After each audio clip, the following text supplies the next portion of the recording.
Rohit Vemula introduction అవసరం లేని పేరు. అతని ఆత్మహత్య దేశవ్యాప్తంగా ఓ సంచలనం సృష్టించిన విషయం అందరికీ తెలిసింది.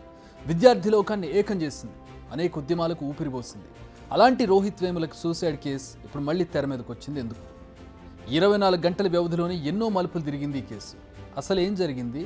పోలీసులు ఎందుకు ఈ కేసును మూసివేశామన్నారు? మళ్ళీ ఎందుకు రీఓపెన్ చేస్తున్నారు? కుల వివక్ష వేధింపులు. ఎస్, 21st సెంచరీలో కూడా ఇలాంటి పదాలు మనం వినాల్సి రావడం మన దౌర్భాగ్యం. ఈ కుల వివక్ష వేధింపుల కారణంగానే రోహిత్ వేముల ఆత్మహత్య చేసుకున్నాడు.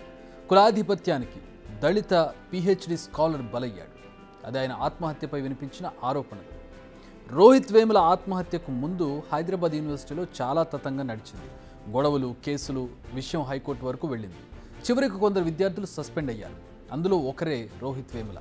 2016 జనవరి 17న రోహిత్ హాస్టల్ గదిలో ఉరివేసుకుని ఆత్మహత్య చేసుకున్నాడు. అప్పటికే నివురుగప్పిన నిప్పులా ఉన్న విద్యార్థి లోకాన్ని ఈ ఘటన కలిచివేసింది, కదిలించింది. కలం పట్టాల్సిన విద్యార్థులు పిడికిలి బిగించారు, పోరాటాలకు దిగారు. అలాంటి రోహిత్ వేముల కేసు 8 ఏళ్ల తర్వాత అనూహ్యంగా తెరపైకి వచ్చింది. ఈ కేసును క్లోజ్ చేస్తున్నట్టు పోలీసులు హైకోర్టుకు తెలిపారు. ఇంతకీ వారు కోర్టుకు ఇచ్చిన నివేదికలో ఏముందో ఒకసారి చూద్దాం.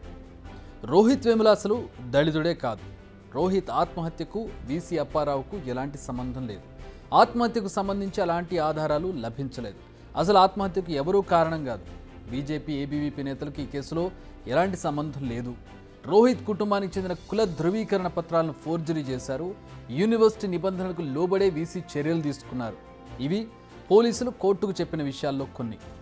రోహిత్ అసలు దళితుడే కాదు. దీనిని పోలీసులు ఎలా నిర్ధారించారన్నది ఇక్కడ మెయిన్ క్వశ్చన్. అసలు ఇక్కడ ఆరోపణలు ఏంటి? బీజేపీ నేతలు VC రెచ్చగొట్టే వ్యాఖ్యల కారణంగానే రోహిత్ ఆత్మహత్యకు పాల్పడ్డాడని, కానీ పోలీసులు ఆ విషయంలో కాకుండా రోహిత్ క్యాస్ట్ ఏంటి అన్నదానిపైనే ఎక్కువ ఫోకస్ చేశారన్నది బాధితుడి తరపు వారి ఆందోళన. ఎప్పుడైతే కేసు క్లోజ్ చేశారన్న న్యూస్ బయటకు వచ్చిందో HCAలో మళ్ళీ ప్రొటెస్ట్ స్టార్ట్ అయింది. మళ్ళీ విద్యార్థి లోకం ఏకమవడం ప్రారంభమైంది. దీంతో పోలీసులు వెంటనే అలర్ట్ అయ్యారు. సీన్లోకి DGP రవి గుప్తా ఎంట్రీ ఇచ్చారు. రోహిత్ వేముల కేసును రీఓపెన్ చేయాలని ఆదేశాలు ఇచ్చారు. At the same time Rohit Vemula తల్లి రాధిక సీఎం రేవంత్ రెడ్డిని కలిశారు. తమకు న్యాయం జరిగేలా చూడాలని రిక్వెస్ట్ చేశారు. అంత బుద్ధి లేని వాళ్ళు ఇంకెవరు లేరు. కేసు గురించి తప్పించుకోవడానికి చేస్తున్నారు. అందరికి తెలిసింది. అది ప్రతి ఒక్కరికి, ఇంత పిల్లలకు కూడా తెలుసు అది విషయం. అది కేసు గురించి తప్పించుకోవడానికి అట్లా చేసి ఇట్లా చేసి ప్రజల్లోకి పదే తీసుకెళ్తే ఆ మాట నిజమైపోయింది అనుకుంటున్నారు. అది చాలా తప్పు, చాలా దుర్మార్గం చేస్తున్నారు వాళ్ళు.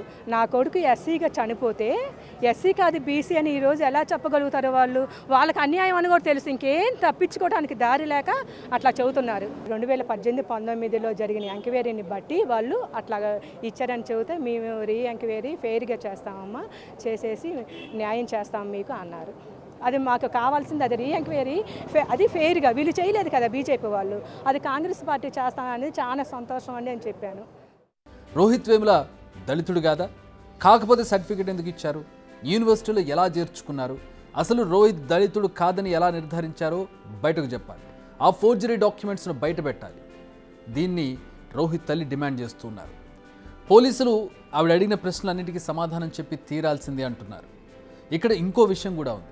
చట్ట ప్రకారం ఒకరి కులాన్ని ధృవీకరించాల్సింది జిల్లా collector. District level scrutiny committee ఆధారాలను సేకరించి కలెక్టర్కి ఇస్తుంది. వీటి ఆధారంగా కలెక్టర్ డెసిషన్ తీసుకుంటారు.